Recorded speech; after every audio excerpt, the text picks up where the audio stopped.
नमस्कार साथियों, मैं हरीश कुमार टांग। आप सभी का फिर से स्वागत है हमारे channel biology by doctor Harish. तो इस बार हम जो टॉपिक लेकर आए हैं वही मेंडल के अपवाद का अगला जो भाग है हमारा वो है बहुयुग्मविकल्पी मल्टीपल एलील्स। और साथ ही हम आज समझने वाले हैं जो मानव में एबीओ रुधिर समूह जो पद्धति है उसको हम समझेंगे। तो यहाँ पर सबसे पहले हम जो बहुयुग्मविकल्पी की बात करें तो आपको यहाँ से सबसे पहले दो चीजों को पता होना चाहिए। एक होता है जीन, एक होता है युग्मविकल्पी। हम पहले भी इन चीजों को समझ चुके हैं, लेकिन फिर से शॉर्ट में एक बात बता देता हूँ। जीन क्या होता है? डीएनए का वह भाग जो किसी लक्षण को प्रकट करे वो कहलाता है जीन। और युग्मविकल्पी क्या होता है? जीन के एकांतरित रूपों को हम कहते हैं युग्मविकल्पी। जैसे हमने बात किया था मटर के पौधे में पादप की ऊंचाई की बात की थी, तो जो लंबा था उसके लिए कैपिटल टी हमारा युग्मविकल्पी था और जो बोना था उसके लिए स्मॉल टी युग्मविकल्पी था। अब हम यहाँ पर बात करें बहुयुग्मविकल्पी की बात करते हैं, मल्टीपल एलील्स की बात करें तो जब इसकी परिभाषा की तरफ जाए, समजात गुणसूत्रों के परस्पर स्थलों पर किसी जीन के दो से अधिक युग्मविकल्पियों का उपस्थित होना। सामान्यतः जो हम अब तक बात करते आ रहे थे मेंडलवाद के अंतर्गत, जो वहां पर किसी जीन के दो युग्मविकल्पी थी, जैसे कैपिटल टी स्मॉल टी। अब दो से ज्यादा है तो वो बहुयुग्मविकल्पी अवस्था है। तो बोले सर किसी जो द्विगुणित अगर जीव है तो उसमें तो गुणसूत्र दो ही प्रतियां होगी। जब दो ही प्रति होगी तो दो से ज्यादा कैसे हो सकता है? बिल्कुल सही बात है। एक किसी जीव के अंदर, किसी इंडिविजुअल के अंदर तो केवल दो ही युग्मविकल्पी हो सकते हैं। तो इसके तो मल्टीपल एलील्स की बात करें बहुयुग्मविकल्पी के अध्ययन के लिए हमेशा किसी समष्टि, किसी जनसंख्या की हमें अध्ययन करना होगा। जैसे हम बात करेंगे, जो उदाहरण लेंगे, जो मानव में एबीओ रुधिर समूहीकरण है, एबीओ पद्धति जो है, यानी कि सारे रुधिर समूह अगर हम अध्ययन करना चाहें तो एक जीव के अंदर वो संभव नहीं है। बहुत सारी जनसंख्या होगी तो ए ब्लड ग्रुप भी होगा, बी ब्लड ग्रुप भी होगा, तो वो सारी बात होती। हमेशा यहाँ पर आपको ध्यान रखना है, बहुयुग्मविकल्पी अवस्था होते हुए भी किसी जीव के अंदर हमेशा उस जीन के केवल दो ही युग्मविकल्पी उपस्थित होते हैं। अब यहाँ पर बात करें उदाहरण की, सबसे पहले मानव में एबीओ रुधिर समूहीकरण, जो एबीओ पद्धति जो है मानव में रुधिर समूह की, उसके अंदर सबसे बात करें तो यहाँ पर इसके जो युग्मविकल्पी यहाँ पर होते हैं वो 3 युग्मविकल्पी होते हैं। दो से ज्यादा होने चाहिए तो 3 है। कौन से 3 है? वो होते हैं IA, IB और IO। IO को हम बहुत बार स्मॉल आई से भी लिखते हैं। 1 2 3 3 है, ये 4 नहीं है। तो 3 युग्मविकल्पी यहाँ पर देखने को मिलेंगे मानव में एबीओ रुधिर समूहीकरण के। ठीक है। खरगोश में खाल के रंग के लिए, उसकी त्वचा के रंग के लिए 4 युग्मविकल्पी होते हैं। तंबाकू में, पादप में अस्वनिश्चितता के लिए भी 4 युग्मविकल्पी होते हैं। स्वनिश्चितता मतलब सेल्फ इनकॉम्पेटिबिलिटी। सीधी सी बात याद रखें हम, जो ऐसा एक तकनीक, जो आपके ऐसी विधि हम कहें जो आपके स्वपरागण को रोकती है और पर परागण को बढ़ाती है। तो ये हम बात करेंगे, जो पादप प्रजनन के विद्यार्थी हैं वो इस बात को आसानी से समझ सकते हैं। यहाँ पर जो S1, S2, S3 एवं S4 की बात करें, ये 4 प्रकार के युग्मविकल्पी आपको देखने को मिल सकते हैं। ड्रोसोफिला में आंखों के रंग के लिए हमारे पास होते हैं 15 युग्मविकल्पी।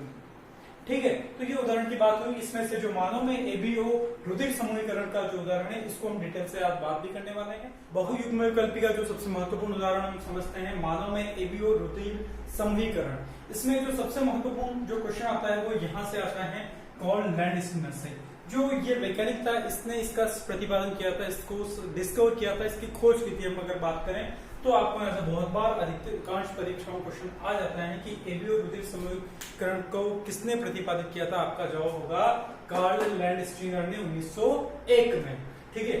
अब बात करें रुधिर समूह को समझने के लिए आपको ध्यान रखना होगा कि यहाँ पर जो हमारे युग्मविकल्पी 3 प्रकार के युग्मविकल्पी है, IA, IB और IO। अब यहाँ क्या होगा, जो आरबीसी होती है, आरबीसी की जो आरबीसी कोशिका है, तो उसकी कोशिका झिल्ली की सतह पर किस प्रकार की शर्करा उपस्थित है, उस आधार पर हमारा जो ब्लड ग्रुप निर्धारित होगा। यानी यहाँ पर लिखा है आरबीसी की कोशिका झिल्ली की सतह पर बहुलक शर्करा निकली रहती है। ठीक है। और शर्करा का प्रकार उस जीन के युग्मविकल्पी पर निर्भर करता है। IA अगर युग्मविकल्पी है तो अलग प्रकार की शर्करा होगी, IB अगर युग्मविकल्पी है तो अलग प्रकार की शर्करा होगी।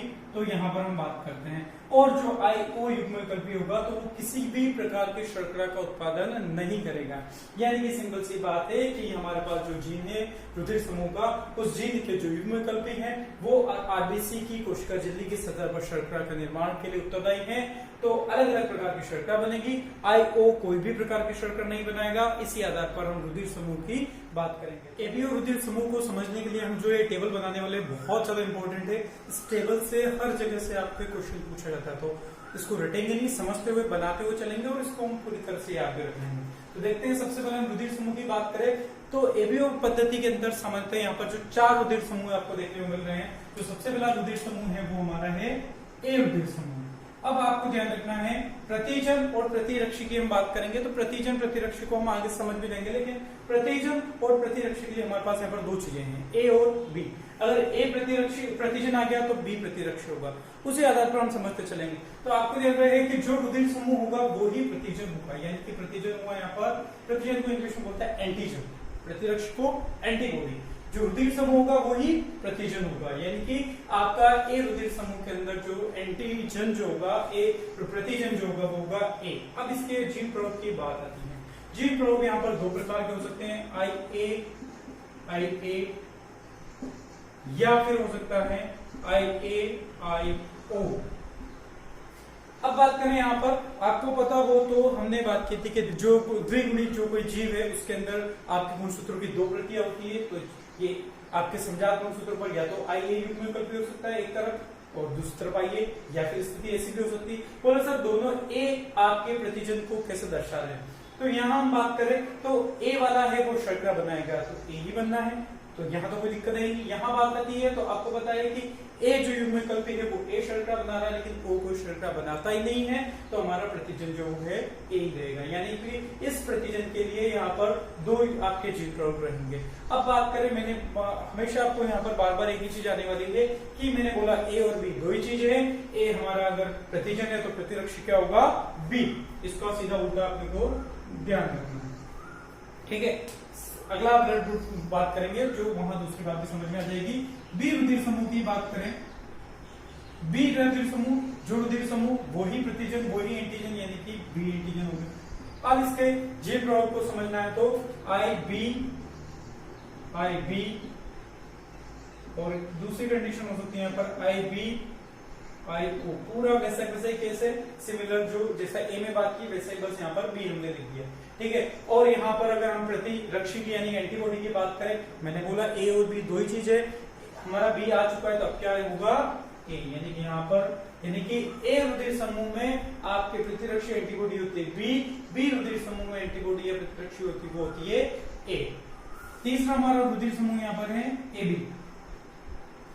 एबी की हम बात करें तो यहाँ पर जो मैंने बोला रुधिर समूह जो है वो ही प्रतिजन है, यानी कि यहाँ दोनों ही बात करें, यानी कि अपना प्रतिजन हो जाएगा ए एवं बी, ठीक है।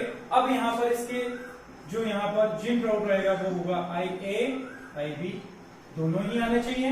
और आपने ये एग्जाम्पल पहले का अगर वीडियो देखा था आपको पता हो तो हमने सप्रभाविता के अंतर्गत मानव रुधिर समूह का एबी रुधिर समूह उदाहरण हम समझ चुके हैं, तो यहाँ से आपको ये भी ध्यान रखना है, ठीक है। अब इसका जीन प्रयोग केवल एक ही देखने में मिलने वाला है, ठीक है। और यहाँ पर आपको पता हो कि भाई यहाँ पर अगर मैंने बोला तो 2 ही चीजें ए और बी दोनों ही आ चुके हैं प्रतिजन में, तो प्रतिरक्षी में क्या रहेगा, कुछ भी नहीं रहेगा, तो यहाँ मैं लिख सकता हूँ निल, यानी कि हमारे पास कोई भी प्रकार की यहाँ पर एंटीबॉडी प्रतिरक्षी ए बी रुधिर समूह में नहीं होगी।